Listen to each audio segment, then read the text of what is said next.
My name is Kate Miller, 29 years old, and I'm a marketing manager in Lincoln, Nebraska.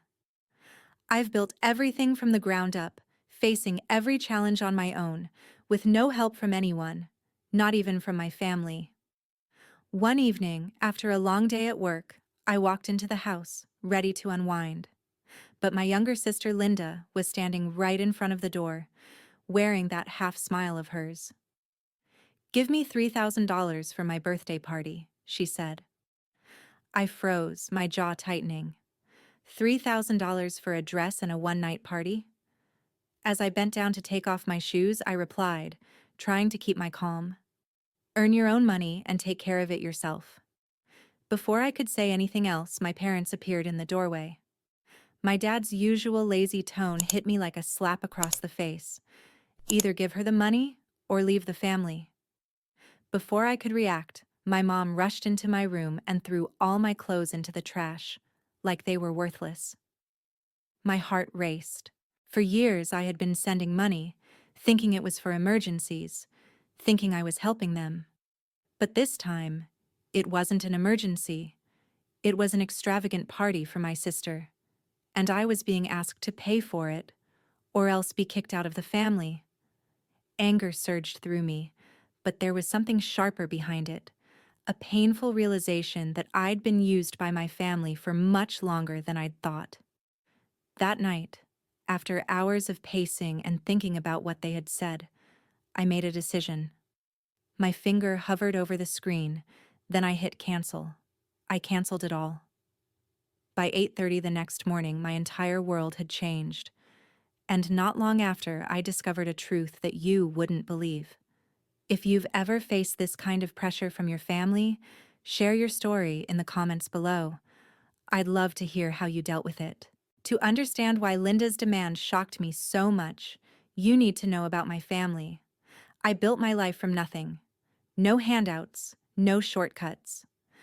Growing up, I learned early that hard work was my only way out. My parents never saw it that way. My mother and father poured everything into Linda, their golden child, the baby of the family. I was 17 when she was born, already fending for myself, working part-time jobs while they doted on her every whim.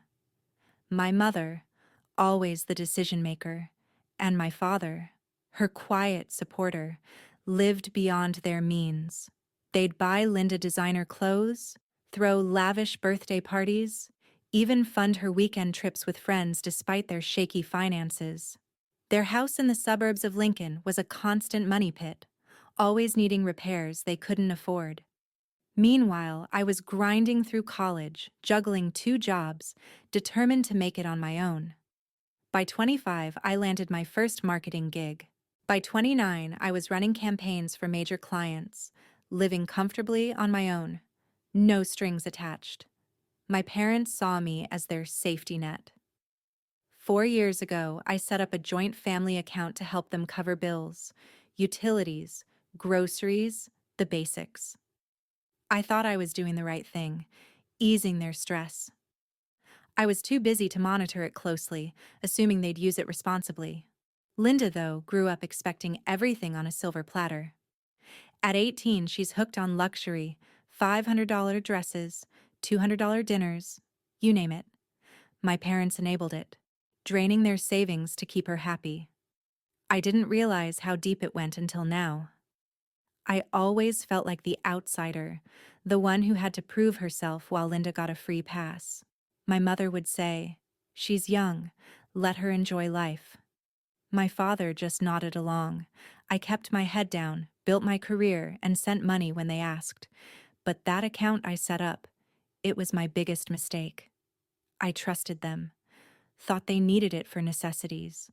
Looking back, I see the signs. New jewelry on Linda, my mother's vague excuses about unexpected expenses. I should have questioned it sooner. My whole life, I've been the responsible one, the one who fixed their messes, yet somehow, I'm the one they turn on when I say no. Growing up, I'd hear my mother's voice, sharp and dismissive whenever I asked for help. "Figure it out, Kate." But for Linda, they'd drop everything. I remember her 10th birthday, $2,000 on a princess-themed party while I worked weekends to pay for textbooks. My father once said, "She's our second chance to get it right." It stung, but I swallowed it, kept pushing forward. Linda's demands grew bolder each year. New phones, concert tickets, shopping sprees. My parents never blinked, even when their bank account was in the red. I thought I was helping by setting up that account, but I was blind to how they used it. I've spent years proving I don't need them, building a life I'm proud of. Linda, though, she's never had to lift a finger. My parents made sure of that, no matter the cost. And me? I'm the one they expect to foot the bill. That evening, after they threw my clothes in the trash, my phone started buzzing nonstop. Linda's texts glared from the screen. "I need $3,000 for my birthday party. Send it now." My blood boiled. $3,000 for a one-night party, for a dress she'd wear once and a venue to show off. I typed back, my fingers shaking with irritation. "No way. Get a job and earn it yourself." I hit send, expecting her to sulk, maybe send a whining reply. Instead, my phone rang seconds later. Her voice was shrill, dripping with entitlement. "You're so selfish, Kate. It's just a birthday party. Why can't you help me?" I gripped the phone tighter, forcing myself to stay calm. "You're 18, I said. "Plenty of kids work part-time for their parties. Try it." She scoffed, her tone venomous. "You don't get it. I deserve this." Before I could respond, she hung up, leaving me staring at a blank screen, my stomach churning. Deserve it? Since when did she deserve my money? I tried to focus on unpacking my clothes from the trash, but my mind kept replaying her words. I'd spent years proving I could stand on my own while she got everything handed to her. The unfairness stung, a sharp reminder of every time my parents chose her over me. I remembered begging for $50 for a school trip at 16, only to hear my mother snap, "We can't afford it." Yet Linda got $200 for concert tickets without blinking. By noon the next day, I heard her voice again, this time through a voicemail she didn't mean to send. "Mom, Dad, Kate's being impossible," she whined. "Tell her to pay." I froze, picturing her pacing their suburban living room, playing the victim as always. Minutes later, my mother's text hit like a blade. "Pay for your sister's party or don't bother calling yourself part of this family." My father's message followed, short and ice cold. "Do the right thing, Kate." My hands trembled as I read it again. The right thing? I'd sent them thousands over the years. $1,000 for their mortgage, $2,000 for emergencies, countless smaller amounts to cover their bills. And now they were threatening to disown me over a birthday party. My chest tightened, a mix of anger and betrayal. This wasn't just about the party. Something was off, and I could feel it in my bones. I called Linda back, hoping for clarity. "Why is this such a big deal?" I asked, my voice steady despite the rage bubbling inside. "Ask Mom and Dad," she shot back. "They said you'd pay. It's my right." Her right? I nearly laughed at the absurdity. "You don't have a right to my money," I said. "Grow up," she screamed. "You're ruining everything," and hung up again. I sat there, my heart pounding, replaying every call, every vague excuse my mother gave when I sent money. "We're struggling, Kate," she'd say, her voice always too quick, too rehearsed. My father's rare calls always ended the same. "Can you help us out?" I'd never questioned it. Too busy with work, too trusting of family. By afternoon, I was pacing my apartment, ignoring emails, my thoughts spiraling. Linda's entitlement wasn't new, but this demand felt different, bolder, almost planned. I pulled up my banking app, scrolling through years of transfers to that family account. Thousands sent, no questions asked. $1,500 here, $800 there. Always with a promise it was for necessities. My mother's excuses echoed. The car broke down, or we had a rough month. I'd believed them, thought I was helping. Now their threats felt like a script they'd rehearsed too many times. I texted my mother. Why is a birthday party worth disowning me? No reply. I tried my father. Explain this, Dad. Silence. Their refusal to answer only deepened the knot in my chest. They weren't just demanding money. They were bullying me, using family as a weapon. I thought about the joint account, the one I'd set up to help them. I hadn't checked it in years, too caught up in deadlines and meetings. What had they been doing with it? Linda's tantrum? My parents' quick threats? It wasn't just about a party. This was bigger, and I was done playing their game. After my parents' texts, I got an unusual bank notification. It was late Tuesday afternoon, and my inbox pinged with an email from the bank managing our joint family account. The subject line screamed urgency, large transaction alert. My heart sank as I opened it. A transfer of $5,000 had gone out that morning without my approval. I stared at the screen, my pulse quickening. $5,000? To where? I'd set up that account to help with their bills, not to fund mysterious withdrawals. My mind flashed to my parents' threats, their insistence I pay for Linda's party. This wasn't a coincidence. I called Linda immediately, hoping for some explanation. What's going on with the family account? I asked, keeping my voice firm. Her response was evasive, her tone sharp. I don't know.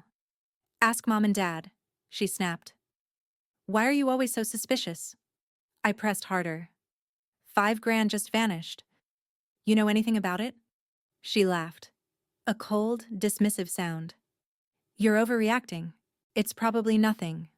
Then she hung up, leaving me fuming. Her refusal to answer only sharpened my suspicions. She wasn't just dodging, she was hiding something. I couldn't sit still. I needed answers, and I knew I couldn't trust my family to give them. That's when I reached out to Ellen Ward, my friend and a lawyer who worked down the hall at my marketing firm. I texted her, "Can we talk? It's urgent." She replied within minutes, suggesting we meet at her office that evening. By 6:30 p.m., I was sitting across from Ellen, her desk piled with legal files. I explained the bank alert, Linda's deflection, and my parents' threats. Something's wrong with the family account, I said, my voice tight with frustration. I need to know what they're doing with it. Ellen nodded, her expression calm but focused. Let's start by pulling the account records, she said, opening her laptop. She logged into the bank's portal with the credentials I provided, her fingers moving quickly. Within minutes, she found a trail of transactions I hadn't seen in years. There are multiple large withdrawals, she said, her brow furrowing. Some to creditors, others to retail accounts. I leaned forward, my stomach twisting. Creditors? Retail? What kind of retail? I asked. Ellen scrolled through the records. High-end stores, boutiques, jewelry, even a travel agency. My mind raced. This wasn't about utility bills or groceries. Ellen kept digging, pulling up statements from the past year. It looks like your parents have been using the account to pay off debts, she said. Credit cards, a car loan, even a second mortgage. I felt a wave of betrayal wash over me. Debts? They'd never mentioned a second mortgage. I remembered their calls, always asking for a little help to cover unexpected costs. I'd sent money without question, thinking I was keeping their heads above water. Now I saw the truth. They'd been draining the account to prop up their lifestyle. Then Ellen pointed to another set of transactions. These are smaller but consistent, she said. Payments to clothing stores, restaurants, even a party planner. A party planner? Linda's $3,000 demand flashed in my mind. They've been funding her spending, I said, my voice barely above a whisper. Ellen nodded. It seems your parents have been using your money to cover their debts and give your sister whatever she wants. I sat back, stunned. All those years I thought I was helping with necessities. Instead, I'd been bankrolling their lies. I left Ellen's office with a sinking feeling. My parents weren't just pressuring me for party money, they were hiding a pattern of deception. I needed more proof. But one thing was clear. I couldn't let this go on. The next day, I returned to Ellen's office. The room was dimly lit, her desk piled high with files, but Ellen's gaze remained razor sharp. She pushed a stack of documents toward me, her expression grim. "These are the bank records," she said. "You're not going to like this." My stomach twisted as I scanned the first page. Over 4 years, $100,000 had been withdrawn from the joint family account, my money siphoned off without a word. A stab of betrayal hit me. I'd trusted them, believed I was helping with their struggles. Instead, they'd been bleeding me dry. Ellen pointed to the transaction logs. "Your parents made dozens of large transfers," she said, flipping through the pages. Some went to credit card companies, others to a car loan, even a second mortgage they never mentioned. I felt my throat tighten. A second mortgage? They'd always said the house was nearly paid off. Then she showed me another section, smaller withdrawals but constant, to boutiques, jewelry stores, and a travel agency for Linda's trips. "Party expenses, too," Ellen added, circling a $3,000 payment to a high-end event planner. Linda's $3,000 demand suddenly made sense. She'd been raised to expect my money as her own. I leaned back, my mind reeling. Every call from my mother, every plea for a little help, flashed through my head. I'd sent thousands thinking it was for necessities, groceries, utilities, their survival. Now I saw the truth. They'd used me to fund their debts and Linda's lavish lifestyle. "How could they do this?" I whispered, more to myself than Ellen. She shook her head. "People justify anything when they're desperate." Her words stung, but they were true. I knew what I had to do. The next morning, Wednesday, I called the bank and instructed them to close the joint account. It took 10 minutes, but each step felt like cutting a chain. I'd spent years tying myself to their problems, and now I was done. With the account frozen, I drafted an email to my parents and Linda, keeping it short and cold. "The joint account is closed. I know about the $1,000. No more money." I hit send, my hands steady but my chest heavy. This wasn't just about money, it was about trust, and they'd shattered it. Within hours, my phone exploded. Linda called first, her voice a mix of panic and rage. "You can't do this," she shouted. "We need that account." I stayed calm, though my pulse raced. "Need it for what? More designer dresses?" She sputtered, then screamed, "You're tearing this family apart!" and hung up.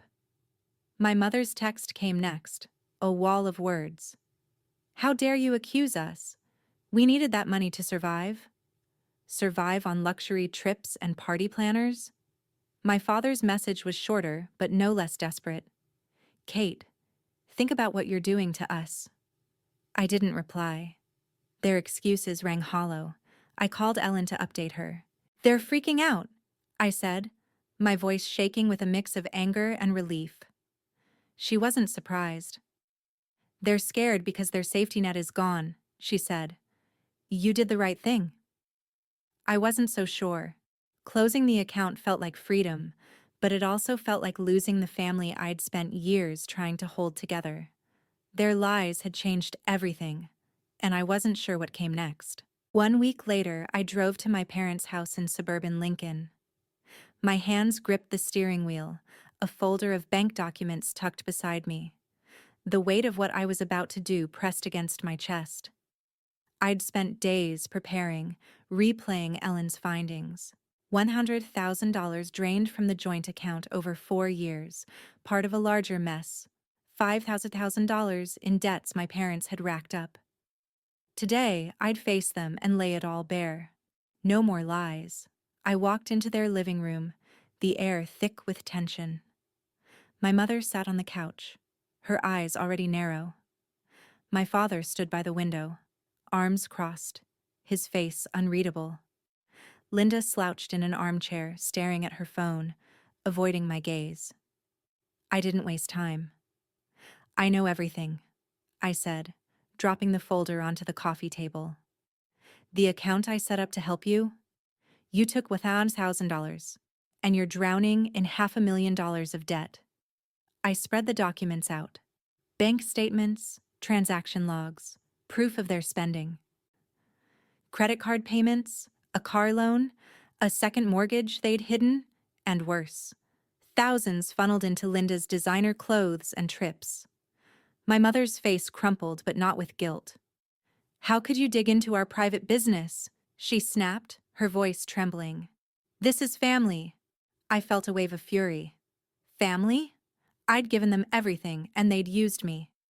You lied to me, I said, my voice steady despite the hurt. You said it was for bills, for survival. Instead, you funded her lifestyle. I pointed at Linda, who still wouldn't look up. My father stepped forward, his tone sharp. You don't understand, Kate. We had no choice. Debts pile up. You were supposed to help us. I stared at him, stunned. Supposed to help? I sent thousands every year, I said. And you blew it on things you couldn't afford. My mother cut in, tears streaming now. You're so selfish. We did this for her, for your sister's future. I glanced at Linda, expecting some defense, some apology. She stayed silent, her face blank, letting our parents fight her battle. That silence cut deeper than their words. She wasn't just complicit, she was entitled to it all. My father's voice grew louder. You can't walk away from us, he said, his eyes blazing. We're your family, you owe us. Owe them? The audacity burned in my throat. I don't owe you anything, I said, my voice rising. I closed the account. No more money, you're on your own. My mother gasped, clutching her chest like I'd struck her. You're abandoning us, she cried. Linda finally looked up, her eyes flashing with panic, but she said nothing. I held their gazes, refusing to back down. You abandoned me first, I said. You used my trust, my savings, for years. The room erupted. My mother shouted about loyalty. My father accused me of betrayal. And Linda just sat there, mute, as if none of this was her fault. I gathered the documents, my hands shaking with rage and relief. I'm done, I said, walking to the door. Their voices followed me, a chorus of anger and desperation, but I didn't turn back. I'd given them a chance to explain, and all I got was blame. This was the end of their hold on me. After the meeting, I returned home and made my final decision. The weight of my family's betrayal sat heavy, but I knew what I had to do. I'd already closed the joint account, but that wasn't enough. I opened my phone, blocked my parents' numbers, and filtered their emails to spam. Linda's number went next. Each tap felt like severing a thread I'd spent years tying myself to. It hurt, but it also brought a quiet strength. I was done being their financial crutch. Months passed, and word reached me through a distant cousin. My parents had filed for bankruptcy. The $500,000 in debts, credit cards, loans, that hidden second mortgage, had crushed them. Their house in suburban Lincoln, the one they'd sworn was nearly paid off, was gone. I pictured movers hauling their furniture away, my mother crying, my father staring blankly. Part of me ached for them, but another part felt nothing.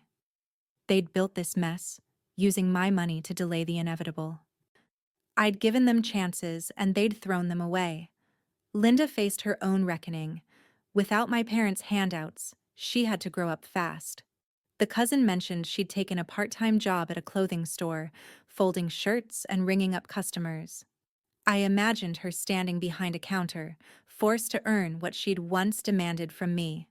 The girl who thought $3,000 birthday parties were her right was learning to stand on her own. I didn't feel triumph, just a bittersweet relief. Maybe she'd understand one day what I'd tried to teach her. As for me, I found a new kind of peace. The constant calls, the guilt trips, the demands, they were gone. I focused on my life, my career, my savings. I started seeing a therapist to unpack the years of manipulation, to rebuild the confidence my family had chipped away. Setting boundaries wasn't easy. It meant letting go of the hope that they'd change, that they'd see me as more than a bank account. But it also meant freedom. I learned to say no, to protect my own future, to stop letting their chaos define me. Looking back, this whole ordeal taught me something vital. Family doesn't mean obligation. Love shouldn't come with a price tag. I spent years thinking I had to save them, that their problems were mine to fix. I was wrong. Setting boundaries, taking control of my finances, and walking away from toxicity, that's what saved me. If you're out there, caught in a similar cycle, know this: you don't owe anyone your security. Protect yourself first. It's not selfish, it's survival. To everyone listening, thank you for following my story. It's been a tough road, but sharing it helps me heal. I'd love to hear your experiences. Have you ever had to set boundaries with family? Drop a comment below and let's talk about it. If this resonated with you, hit that subscribe button and join me for more real stories. Your support means everything.